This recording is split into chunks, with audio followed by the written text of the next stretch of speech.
it's been a long time between Ironman wins for this man, but he has done it on Australian soil for the very first time. He hails from Noosa. Ladies and gentlemen, the 2013 Cairns Airport Ironman champion, Mr. McKenzie.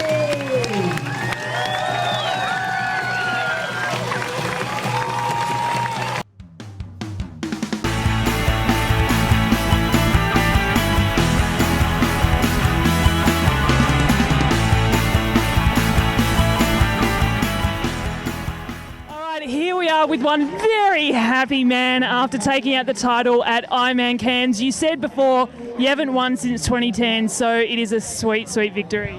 Oh, definitely, and to do it here in Australia and in my home state of Queensland, even better. You know, I really wanted to do the race last year, and you know, my back injury forced me out to do the 70.3. So, you know, I always knew I wanted to come back here this year and do the Ironman, and I'd been targeting it for quite a few months. So, all the hard work I've been putting in has paid off. Yeah, absolutely. You've had a bit of an up and down year because you've changed coaches and other bits and pieces.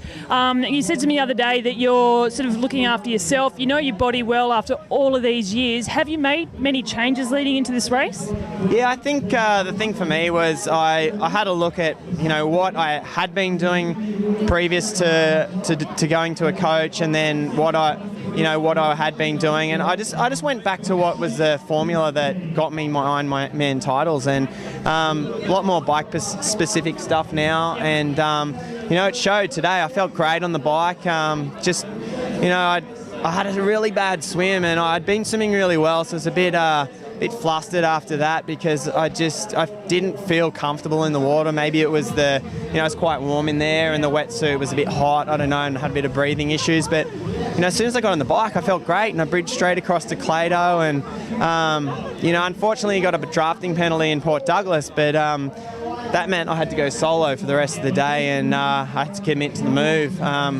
I just rode to my watts, rode to what I knew I could do, and that last 10K hurt so bad. As soon as I crested up near Palm Cove, it just seems like just seems like roundabout to roundabout. It takes forever till you dismount, and I was just like, get me off this thing. Yeah. And I started the run. I felt a bit average for a few kilometres, and I just thought, you know, you've got time. You know, I got a split after about 20 minutes of running. That I had about 10 minutes on Clado and about 20 on some of the other guys, and I was like, okay, this is just, don't be stupid, just run at a solid pace that you can sustain, and you're going to win it. So but then I got here to the Esplanade, and Timmy was just bearing down on me. He's running so well.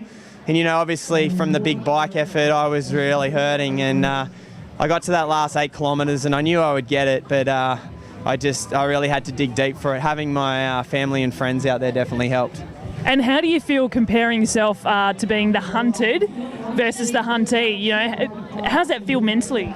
Yeah, I mean, I think what I take away from it is I've won my Ironman titles by, you know, going for it and establishing a lead on the bike, and you know, that's not always going to be able. I'm not always going to be able to do that when I go to the really, you know, high-profile races like Kona. But I think, you know, I've found that formula that works for me. I know what I can ride and how I can run off that, and you know, I'm looking forward to the rest of the year. You know, I think with a bit more specific training, or longer specific training leading into Kona, you know, I feel like, you know, I've got lots more to improve on. Yeah. And do you know what is next now?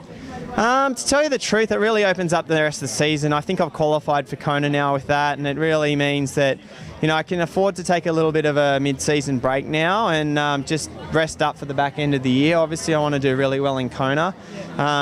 I'm quite high in the high V points and the Vegas points, so I've sort of got the option to race all 3 big championships. I'm not sure if I'll actually do that, but you know, I'll see how I get back into training. I'll have a few weeks off, maybe 1 or 2 weeks, just nothing, and then as soon as July rolls around, I'll start to think about building up for some races, and you'll probably see me race in August, and then definitely Hawaii, obviously. Unreal. Now, one last question. How special is it to you to win for the first time in front of your parents? It's got to be your biggest supporters. I mean, my parents took me out to the Foster Ironman in 1988. Hey. And I worked on an aid station at the 40-kilometre mark. Yeah. And I would run the last, I don't know how many kilometres with all the last 2 kilometres I'd run in with the winners, and I'd run back and then I'd run in with the next guy, and I loved it. And that was, many moons ago, but that's where I sort of, how I got into Ironman, and and I have to thank my parents for that, because we did it every year when I was young, and I loved it, and I just knew that ultimately one day I would do this sport. I really wanted to do it professionally. I'm just so grateful for everything they've ever done for me. They've supported me from day one, and they come to Kona each year as their annual holiday, and Dad comes out for a whole month before the race and runs drinks for me when I could do the energy lab runs, and he goes out in the car when I do my big rides, and he just loves it, and I'm just so grateful that I have such supportive parents. And my sister's great too. She came and visited me recently over in the States and did the same thing, helped me with my training leading into this, and I'm so blessed with such amazing family. Unreal. Well, speaking of your amazing family, go and give your mum and dad a big hug, get some chocky milk into you, and we'll see you on the dance floor tomorrow for a few moves. I can't wait. Thanks, Steph. Thank you.